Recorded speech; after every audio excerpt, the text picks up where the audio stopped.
guys, I know it's been a while, but I am back, and today I wanted to talk a little bit about how I went from being so indecisive, first of all, or knowing what I wanted but didn't quite have that push or that desire and that drive to do it. And I think that's a huge problem with a lot of us. We want to change. We don't want to be this way forever, but we don't know, first of all, what to do, or if we do know how to do it, the fatigue is just so overwhelming that we find it hard. And, the fatigue is still a problem. I think it always will be for a lot of us.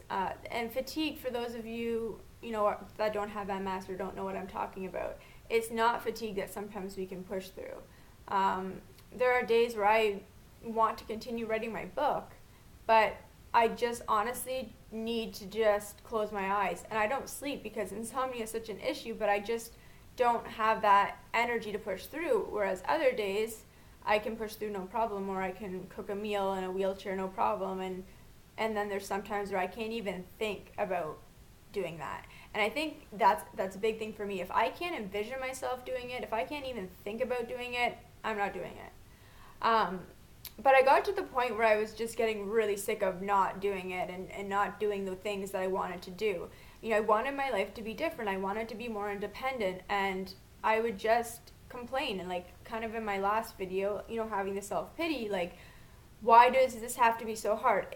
And saying things like, it should be this way or it should be that way. That is a big no-no. For me, that was one thing that once I cut that out, my life changed. Obviously I didn't drastically get better to the point where I could walk, but my life certainly changed.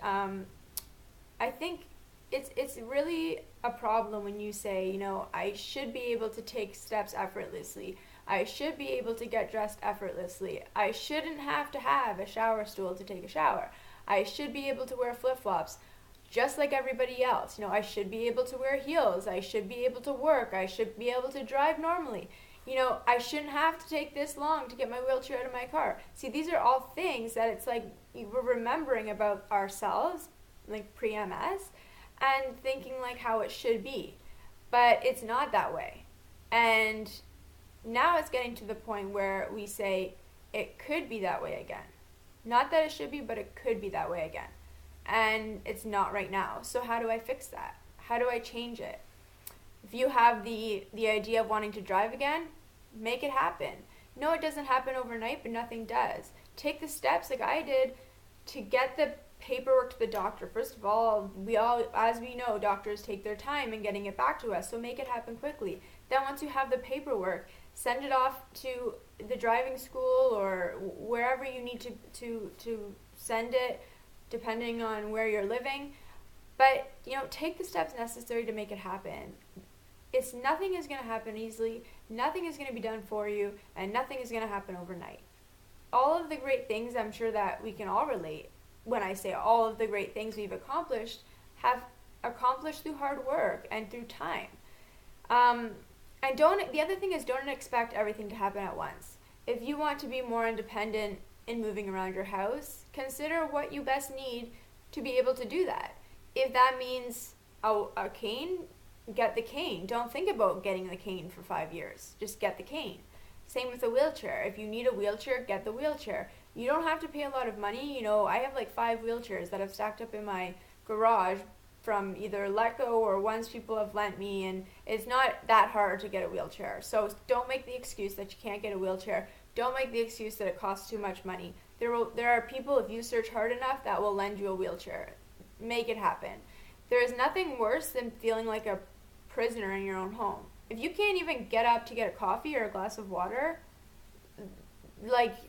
that is not good. It's not good, and you need to make it happen so that you are able to do those things. So, those are just a couple examples, and then I'm going to come back to wheelchair tennis.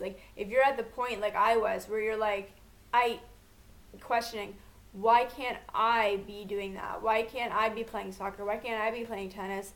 I should be able to play hockey again. I should be able to play tennis again. I'd go down to the tennis club where a lot of my friends were, my family was, my husband was coaching, sitting on the sidelines with sunglasses on and tears beneath my eyes, beneath the sunglasses, and people saying, "How are you?" And I'm like, "Great." Meanwhile, I can't see because the tears are dripping down my face, and I have that like backlog of tears that you probably all know I'm talking about that are in the back of your throat, and if like somebody says one wrong word, you're like cry fest central. I have been there, and I some days, depending on the day, it can still be like that, but it's very limited now because get it out of your system and try your best to whatever it is to make it happen. And I know that depression is a huge issue, and I understand that it's not something you can push through, and I'm not trying to be, I'm not trying to belittle that in any way, but if you feel like you have depression, get it treated so that you can get to the point, hopefully, where you can start doing some of these things. So getting back to the wheelchair tennis and me crying behind my sunglasses, that was the moment when I was like, I don't want to live this way. I don't want to live this way thinking to myself, this was me 4 or 5 years ago.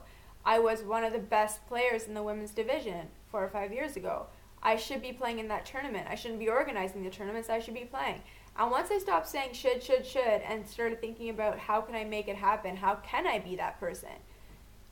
For everything there is not a way. There's not a way that you're not going to say, okay, well, I'm just going to run a marathon. I mean, you can do it in a wheelchair, but I'm not sure how many wheelchair marathons there are, where they're highly competitive or competitive at all. But if running was your thing and it can't be anymore, I know it's really hard, but try to find something else that can become your thing. And when I stopped asking myself or stopped telling other people, that should be me, as I'm just like can't even see because the tears are just welled up in my eyes. And that when that 5th year came, when I finally said I'm going to play in a wheelchair and I did it, there's no other words other than empowering. To think that you did that, you made that decision, and instead of just sitting there on the couch thinking about it, how great it would be, you did it. And that's just one. And it's like a ripple effect. The more you do it, the more it'll happen. And the more you realize that changes can be made, the more you realize that you can so accomplish the things you wanted to accomplish, maybe in a different way, but you have to take the step. You have to stop talking about it, stop complaining about it, and make it happen. And I'm sorry that this, video is a little longer than I intended, but I just get really passionate about this topic because I was there and I was the person that didn't want to make the change. And then on the other hand, I am the person that made those changes, and I'm such a happier person. So please, guys, I know it's not easy, but try with just one thing, try one thing at a time, and just do it. That's all I have to say is just do it. Bye for now, guys.